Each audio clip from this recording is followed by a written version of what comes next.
Topic is atomic mass. अब atom का यदि हमने नामकरण कर दिया तो अब उसका मास भी मालूम होना चाहिए हमको, राइट? कितना मास था उसका वजन। तो ऐसे ही लोगों ने जो है पास्ट में भी किया और प्रेजेंट में भी किया, तो हम दोनों चीज़ों को समझेंगे।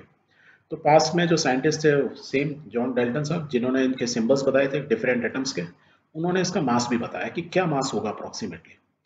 And he use the word relative atomic mass. Relative atomic mass क्यों यूज किया? Because he use the laws of chemical combination and the compound form. ये दोनों लॉ पे इन्होंने काम किया था डाल्टन एटॉमिक थ्योरी में। इन्होंने उस समय देखा कि कोयला बहुत मिलता था, तो उन्होंने 3 ग्राम कोयला लिया, उसको जब जलाया तो उसमें ही consume 4 gram oxygen and finally he produce 7 gram of carbon monoxide. Carbon monoxide is a gas. When you burn carbon plus oxygen, ये गैस प्रोड्यूस होती है। ये गैस बहुत ही ज़्यादा खतरनाक गैस होती है, राइट? और ये चीज़ें क्योंकि कार्बन बहुत इजीली अवेलेबल था, कोयला बहुत अवेलेबल था उस समय, तो डाल्टन साहब ने इसी के ऊपर काम किया। उन्होंने देखा, क्या देखा कि 3 ग्राम कार्बन को जलाने के लिए मुझे 4 ग्राम ऑक्सीजन की जरूरत पड़ती है। या मैं इसको दूसरे तरीके से बोलूँ, यदि 1 ग्राम में को कार्बन जलाया ना, तो वो कितना ऑक्सीजन चाहिए होगा? 4/3, दैट मीन्स इतने ग्राम। और इसको क्या बोल सकता हूँ? 1.33 ग्राम। दैट मीन्स जब भी मुझे कार्बन बर्न करनी है 1 gram, I need 1.33 gram of carbon, मतलब oxygen, so that I can produce carbon monoxide. और कितनी होगी? इन दोनों के सम के बराबर, because this is law of chemical combination, mass constant है, उसका पार्ट है। तो this plus this it will produce 2.33 gram of carbon monoxide. इसी चीज को उन्होंने बोल दिया, स्टैंडर्डाइज कर दिया कि कार्बन क्योंकि मोस्ट वाइडली अवेलेबल उस समय मटेरियल था, तो ही सेड कि 1 ग्राम को जलाने के लिए मुझे 1.33 ग्राम चाहिए, तो मैं बोल देता हूँ 1 ग्राम की जगह उन्होंने बोल दिया इसकी 1 atomic mass unit. Means carbon की मास यूनिट को क्या बोलते हैं? यदि वो एटॉमिक फॉर्म में यदि ग्राम है तो हम ये ग्राम ले रहा हूँ। यदि ग्राम का मैं एटम क्योंकि बहुत छोटा होगा तो ग्राम से बहुत छोटी वैल्यू होगी, तो उसका जो डिवाइड करता जाऊंगा तो छोटी वैल्यू कितनी होगी, उसका नाम दे दिया उन्होंने 1 एटॉमिक मास यूनिट। मीन्स एक एटम की जो मास है उसकी यूनिट। इसका कुछ अलग से नाम नहीं दिया, हाँ, किलोमीटर या सेंटीमीटर या किलोग्राम या सेंटीग्राम ऐसे कुछ नहीं दिया। हाँ, उन्होंने उसका नाम, यूनिट का नाम किया ग्राम। जैसे किसी ने भी नाम तो दिया होगा ग्राम, ऐसे ही इन्होंने बोला, he said 1 atomic mass unit. If 1 atomic mass unit ये है तो उसको शॉर्ट फॉर्म में उनको लगेगा 1 AMU। तो जब भी हम 1 AMU बोलेंगे, it is atomic mass unit of carbon, ठीक है? और उसके रिलेटिव में हमको ऑक्सीजन का पता लगाना है, तो इट विल बी कितना होगा? 1.33 AMU। कितना होगा ऑक्सीजन का? 1.33 AMU, राइट? सो कार्बन का, और फिर साइंटिस्ट है, उन्होंने कहा AMU एटॉमिक मास यूनिट थोड़ा बड़ा हो जा रहा है AMU, इसको थोड़ा शॉर्ट कर देते हैं, राइट? लिखने में टाइम लगता है। तो दे सेड कि कार्बन का जो इसकी यूनिट होगी 1 होगी, 1 यूनिफाइड मास। 1 यूनिफाइड मास को शॉर्ट फॉर्म में लिख देंगे 1U। तो 1 AMU लिखने की ज़्यादा अच्छा है, 1U लिख दें, पर still the base was carbon, ठीक है? ओके, तो उस केस में ऑक्सीजन क्या होगी? हमने क्या बोली? 1.33 AMU। अब यहाँ पे AMU की जगह क्या लिखे? U मीन्स यूनिफाइड मास। तो वो हो जाएगा विद रेस्पेक्ट टू कार्बन का यदि 1U है तो ऑक्सीजन का कितना होगा? 1.33U। दैट इज यूनिफाइड मास। यहाँ तक क्लियर? फिर और कुछ साइंटिस्ट है, उन्होंने बोला नहीं नहीं, ऑक्सीजन से ज़्यादा तो दुनिया में, सॉरी, कार्बन से ज़्यादा तो दुनिया में ऑक्सीजन अवेलेबल है, तो मैं मास ऑफ ऑक्सीजन को ही क्यों ना स्टैंडर्ड लूँ। तो उन्होंने बोला mass of 1 oxygen atom as a standard unit, he said 1/16 AMU। तो जब ये 1 AMU बन रहा था, पैरेलल में ये भी काम कर रहे थे, इन्होंने कहा ऑक्सीजन को मैं 1/16 ऑफ AMU बोलूंगा। और यदि 1/16 ऑफ AMU है, उसके रेस्पेक्ट में आप कार्बन का कैलकुलेट कर लो। तो उन्होंने कहा रिलेटिव टू ऑक्सीजन करूँगा, मेरा स्टैंडर्ड तो ऑक्सीजन है, कार्बन नहीं है।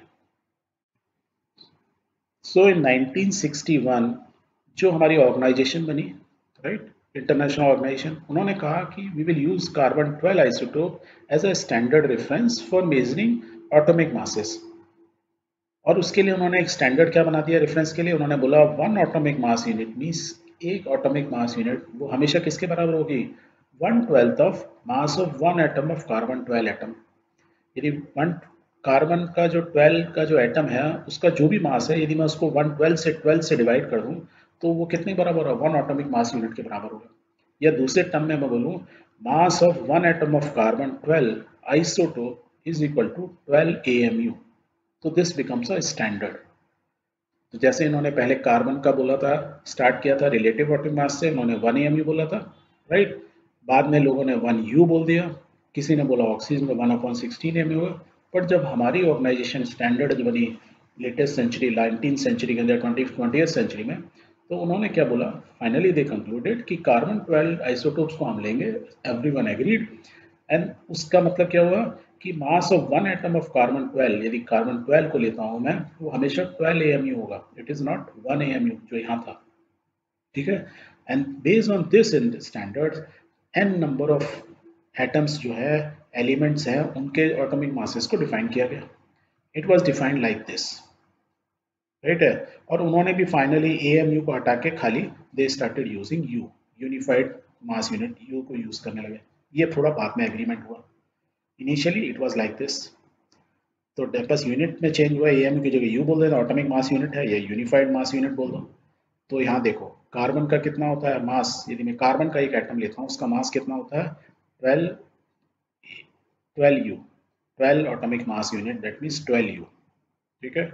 इसके रेस्पेक्ट में हाइड्रोजन का 1 होता है, और इसके रेस्पेक्ट में नाइट्रोजन का क्या होता है 14 होता है, इसका 16 होता है। तो that means once they know कि कार्बन का एटम का मास जो होता है 12U होता है, उसी से फिर उन्होंने बाकी सबका मास निकाल लिया। ऐसे 112 एलिमेंट्स का उन्होंने मास आइडेंटिफाई कर लिया। टिल अभी तक, थोड़े टाइम पहले तक, राइट, जो हमने वीडियो देखा था सेरेन का, उससे थोड़ा पहले तक हम लोग ना एटम को जब भी हम ड्रॉ करते थे, तो हम कुछ इस टाइप से ड्रॉ करते थे। ये हमारा एक बेसिक वो था, हम इससे ज़्यादा नहीं देख पाए थे इलेक्ट्रॉन माइक्रोस्कोप से, कि मीन सेंटर में न्यूक्लियस है, उसके चारों तरफ ऐसे इलेक्ट्रॉन घूम रहे हैं, अलग अलग सर्कल में घूम रहे हैं, राइट। रिसेंटली क्वांटम माइक्रोस्कोप्स आ गए, इन्होंने और एडवांस तरीके से देखा। उन्होंने देखा कि हाइड्रोजन के यदि एटम को देखूं, जैसे हाइड्रोजन में, राइट, एक एक उसका यू, उसका मास है एक एटम का, वो हाइड्रोजन का एटम देखने में एग्जैक्टली ऐसा लगता है। दिस इज ओरिजिनल फोटो जो उन्होंने इलेक्ट्रॉन माइक्रोस्कोप लिया। कहने का मतलब ये है कि हमारे एटम्स जो हमने बोला कि वो सर्कुलर फॉर्म में होते हैं, और बहुत सबका नाम होता है। तो हाइड्रोजन होगा उसको H से, ऑक्सीजन O से, राइट। हम डिफरेंट कलर से दिखाने के मीन्स डिफरेंट प्रॉपर्टीज हैं। तो ये एटम फॉर्म में भी मिलते हैं हमको। प्लस और भी क्या चीज़ की हमने देखा कि ना, उनको H फॉर्म में मिलते हैं, H प्लस बोलते हैं या O-2, इनको क्या बोलते हैं ions. Now the important thing in chemistry, chemistry हो या इलेक्ट्रिसिटी हो, राइट, इसमें एक सबसे इम्पॉर्टेंट चीज़ क्या होती है, इलेक्ट्रॉन्स। तो पूरी केमिस्ट्री, सारे एटम्स के साथ में क्या होता है, हर एटम में इलेक्ट्रॉन्स होते हैं। तो हम ये बोल रहे हैं ना इस फोटो के अंदर कि ये न्यूक्लियस के चारों तरफ इलेक्ट्रॉन्स घूम रहे हैं, ये न्यूक्लियस है, इसके चारों तरफ क्या है, ये इलेक्ट्रॉन्स घूम रहे हैं। दैट मीन्स आप समझने के लिए दिमाग में बेसिक प्रिंसिपल समझ लो कि कोई भी एटम है, उसके चारों तरफ इलेक्ट्रॉन घूम रहे हैं, न्यूक्लियस को चारों तरफ सेव कर रहे हैं एक तरीके से, तो पहरेदार है इलेक्ट्रॉन्स। तो कोई भी एटम हो, इररेस्पेक्टिव ऑफ द एलिमेंट, या तो वो एलिमेंट इलेक्ट्रॉन्स को गेन करेगा या लूज करेगा। जैसे ये घूम रहे हैं, घूमते हुए किसी ने अपने यहाँ शूट किया तो ये निकल गया बाहर, तो या तो इलेक्ट्रॉन इसमें से कम हो जाएगा, या ये इलेक्ट्रॉन किसी से ले सकता है। तो इलेक्ट्रॉन के लेने देने में ही सारी केमिस्ट्री हमारी हो जाती है। तो जब हाइड्रोजन के अंदर से किसी ने एक एलिमेंट इलेक्ट्रॉन निकाल लिया, तो ये क्या हो गया, पॉजिटिवली चार्ज हो गया।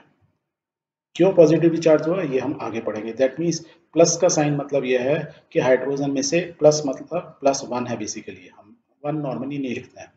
तो जब हम में से इसमें से एक इलेक्ट्रॉन क्या हुआ, निकल गया, लूज कर गया इलेक्ट्रॉन। वेयर एज ऑक्सीजन में क्या हुआ, माइनस मतलब 2, -2 मीन्स इलेक्ट्रॉन हमेशा नेगेटिवली चार्ज होता है, ये याद रखो, राइट। तो इसने 2 इलेक्ट्रॉन, ऑक्सीजन के पास जितने थे, ये तो नॉर्मल था, इसके पास कुछ भी नहीं था, जितने होने चाहिए उतने थे, इसने कहीं से 2 चोरी कर लिए, तो इसके बाद 2 एडिशनल इलेक्ट्रॉन आ गए। तो ये क्या बन गया, इनको बोला जाता है आयंस, राइट। तो हाइड्रोजन या कोई भी एलिमेंट अपने नॉर्मल प्योर फॉर्म में हो सकता है, एटॉमिक फॉर्म में हो सकता है, या आयन फॉर्म में हो सकता है। और जब कोई इलेक्ट्रॉन लेता देता है, तो ये क्या होता है, इनमें जब चोरी कर ली ना, तो उसका मन वो नहीं रहता है, स्थिर नहीं रहता है, तो मीन्स वो रिएक्टिव हो जाता है। केमिस्ट्री के लैंग्वेज में बोलते हैं काफी रिएक्टिव हो गए, अब वो रिएक्शन करने को तैयार है, लड़ाई झगड़े करने को तैयार है। और जब वो लड़ाई झगड़े करने को तैयार है, then they can mix with other, chemical reaction होगा, केमिकल बॉन्डिंग हो जाएगी। तो सेम टाइप के एटम्स एक दूसरे के साथ भी केमिकल रिएक्शन कर सकते हैं, they can form a molecule. और डिफरेंट टाइप से भी कर सकते हैं, एक से ज्यादा से करते हैं, जैसे हमने पानी के बारे में पढ़ा था, एक ऑक्सीजन 2 हाइड्रोजन के साथ, so they become molecule. So this is a simple molecule. This is a another bigger molecule where two different types हो रहे हैं। तो इसको क्या बोलते हैं, वाटर। अब ऐसे बहुत सारे मॉलिक्यूल्स, पानी के मॉलिक्यूल्स मिल मिल के क्या बना देते हैं, एक धीरे धीरे करके ड्रॉप बना देते हैं पानी की, जिसमें करोड़ों अरबों खरबों पानी के ऐसे मॉलिक्यूल्स होते हैं। तो we will become a water, drop बन गई, बहुत सारी ड्रॉप बूंद बूंद करके बनते हैं, सागर बन जाता है, that is what we call. तो क्या समझे अभी तक पूरे चैप्टर में कि वी हैव एटम्स जो बिल्डिंग ब्लॉक हैं। एटम्स में से यदि इलेक्ट्रॉन चोरी हो गए या किसी ने किसी से चोरी कर लिए या तो गेन कर लिया या लूज कर लिया तो आयन बनते हैं। आयन बहुत रिएक्टिव होते हैं, दे फॉर्म मॉलिक्यूल्स। वो मॉलिक्यूल्स सिमिलर एटम्स में हो सकते हैं या डिफरेंट एटम के साथ हो सकते हैं। बहुत सारे मॉलिक्यूल्स बन के क्या बनते हैं, वाटर ड्रॉप बनेगी, लिक्विड होगा, या उसके क्रिस्टल्स बनेंगे सॉलिड होगा। तो जैसे आयरन है या एलम है, तो एलम में हमने दिया था ना, पिछली बार एक्सपेरिमेंट किया था कि एलम के आप क्रिस्टल बना दे तो क्या हुआ, उसके एटम्स इकट्ठे होते जाते हैं and they form crystal, solid form में बड़ा क्रिस्टल बन जाता है, अरबों खरबों एटम्स जुड़े और they form A crystal. So atom is the building block. Electron lose कर या gain कर the ion, they become reactive, form molecules, और molecules form में इकट्ठे होते जाते हैं और they form either a drop or a crystal। और यदि गैसियस फॉर्म में हो तो सिंपल गैस ही रहेगी, उसका तो कोई क्रिस्टल नहीं है, राइट। ऑक्सीजन है तो ऑक्सीजन ही घूम जाएगी। तो ऐसे अरबों खरबों ऑक्सीजन हमारे इन्वायरमेंट में घूमते रहते हैं, molecules of oxygen. Clear, very good.